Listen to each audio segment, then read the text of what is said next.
systems nominated. Hello and welcome to today's Battle Mech review. Today we're going to be looking at the Sphinx after a couple of fairly marathon length mech reviews on some of the early clan invasion mechs. This one here is a quite recent affair, starting after the Jihad, and not a very common machine altogether. It is a very fun one, however, and one that you might want to consider if you've got the budget for it, and one that has a weird history in its own right. We'll also be covering a little bit more about Clan Novacat and what happened to them at this particular juncture in time, and we'll get into it. The more recent history of Clan Novacat is quite troubled. You would need to remember first that Clan Novacat basically joined the Inner Sphere when the Second Star League was formed, seeing how they were supposed to be the Star League Defense Force after all. This kept spiraling out of control, and they ended up basically being granted a bit of land in Curtin space, where they were basically on a reservation and not that well treated to begin with.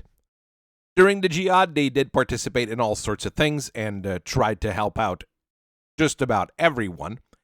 And by the tail end of the Jihad, that's where they designed quite a few new basic mechs, basically, including the Sphinx. The clan was falling apart at that point anyways, and by the end of the Jihad, the majority of their military deserted and joined the Republic of the Sphere, which was basically the Third Star League, or at least what they pretended to be. And things got progressively worse as the Delta Galaxy of Clan Novacat also deserted and formed Clan Spirit Cat in 31-32. There wasn't much of the Novacats left at that point. And yet things managed to get even worse. When Mechwarrior was basically ousted through a fake assassination attempt, she ran away to Clan Novacat space in order to rebuild Earth power base. That would become the Draconis Combine Civil War of recent history. The Combine hasn't had that many big internal conflicts compared to at least some of the other factions in the Inner Sphere. With a full open civil war in the cards, well, things got really bad, and, the Novacats having sided with the person that would lose said civil war, well, everybody got nuked, and the civilian population was scattered throughout the Draconis Combine, and nothing else came of it for them. Therefore, Clan Spirit Cat is what's left of the Novacats basically in this day and age. And you might be able to find one or two Novacat survivor here and there, but they are quite rare. It's against this backdrop of a clan falling apart that you get the things like Sphinx coming out. Lessons from the Jihad taught them how to make a machine that would be operating far from supply lines reliably for a long period of time. It was meant to be easy to obtain. Even some parts are not super easy to source. The rest of the machine itself, once you get basic tools, you're going to be able to fix. And it's meant to be rugged as well. All the internal components are long-lasting and do require just basic maintenance to be kept on the field. This is a thing that you don't get in a lot of modern mechs, and it's a thing that us engineers quite enjoy. While it is much heavier at 75 tons, the Sphinx is meant to replace the smaller Nova Omnimech in most ways. It was originally meant to be an Omnimech if you look at the design specs and the design documents, but this was taken off the table to speed up production and maintenance of the main chassis, basically. It is able to get into it with most mech in its weight class, and it has 13.5 tons of standard plates on an endo-steel chassis, so it is fairly tough to begin with. It's not jump capable, but you are able to get 86 kilometers per hour using a 375XL engine, which is quite popular since that's what is being used in those Timberwolves mechs. 86 kilometers per hour is also the same speed as your Nova, so once again, it kind of fits the bill there. You get full actuators on both arms, so if you get into a punching range, you will be able to get into fisticuffs with other people, which makes it superior to a number of clan mechs in that particular weight range. The Sphinx mounts 23 double heat sinks, giving it a basic heat dissipation index of 46, which sounds massive on most mechs. The problem is it has a full energy weapon loadout, so it will be barely enough to keep you cool. For sniping and long-range support, you get a pair of ER large lasers, giving you an heat index of 24 if you fire both of them. At closer range, you get 10 ER medium laser at an heat index of 5 for each of them, to a total of 50. Shooting everything will probably cause you to shut down, but you'll probably blow up whatever you're aiming at if you're in appropriate range at least. You've got no ammo to cook off, so at least overeating won't kill you, but being stopped because of heat can cause major issues on a mech. If you start volley firing, or if you're smart about it, you are going to be able to shoot just about everything in order. And if you're smart enough here, you have to realize that those weapons have massive range advantages over inner sphere machines. So if you're fighting standard inner sphere forces, you are going to be able to outrun and outgun them. The Mark II of the Sphinx came out at the tail end of the Jihad and is meant for a closer range brawler. You keep the 2 ER large laser, but they're moved to the center torso, so you can just punch whip your arms to your heart's content. And the ER medium lasers are swapped with ER small laser, allowing you to fire more of them, since they have an heat index of 2, giving you a total of 20 there.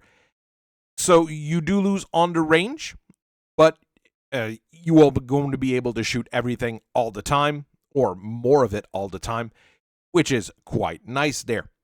You do lose on range, but in order to get there, you get a mask, which will allow you to get bursts of speed of about 105 kilometers per hour or so. On top of all of this, you get a targeting computer, so all of your shots are going to be even more accurate. This one is quite scary and can work really well. You do have to be careful here with the range loss there. You get the same kind of range as inner sphere medium pulse lasers. You still have those 2 ER large lasers to snipe, but they're no longer in your arm, so you don't have as big of a range on them. Just be careful if this is the one that you end up buying. It still works really well. The Mark III goes in the opposite direction by removing the ER large lasers. It does keep the 10 ER medium lasers, which are now tied to a targeting computer. You still get that mask in order to get into decent range, so you can exploit those ER medium lasers. Remember that they do have fairly good range to begin with. You have an ECM on top of things to protect your own targeting computer and mess with your opponent's C3 systems and such. This makes this particular beast very threatening, but you do have to consider that you're losing on your longest range weapons. Look at what you want to do and do it. This is a pretty decent one in the list as well. The Mark IV is another variation on the design where you replace the ER medium lasers with heavy small lasers. As it's not an Omni mech, you will not be able to swap those easily for improved heavy small lasers, which the Novacats really didn't have access to anyways. Your range is going to be terrible, but the firepower you get out of those is nasty. They have an heat index of 3, so you get a total of 30 there. So your heat sinks are going to be able to manage them. For your backup, you get 2 large pulse lasers, which is probably one of the best weapons ever designed on the clan side of the equation. Once again, the range is shorter than on an ER large laser, so this is more of a close-range brawler. Those have an heat index of 10, and with those 2 being shot, you get a 20 of heat index. And to compensate a little bit, you get 24 double heat sinks, which gives you a dissipation index of 48. If you get in range and shoot everything, you're not going to burn yourself up, and you're going to be able to give a very nasty punch with that.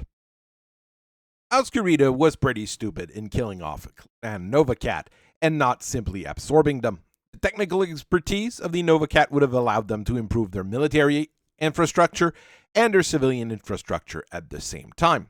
As they can't really build the Sphinx as it should be nowadays, the Curtin version of the machine, which does exist in limited amounts, uses an inner sphere XL engine and endo-steel chassis rather than the original one, in order to keep the factories at Avon Alpha pumping those out.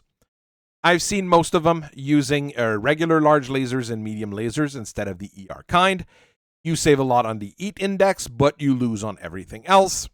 let's face it, it's not a bad design still, but it's nothing compared to the original Sphinx. And if this is the thing that we end up seeing more and more of, hopefully somebody gets the rights to the original machine and starts building them somewhere a little bit safer for people of a foreign origin, let's say.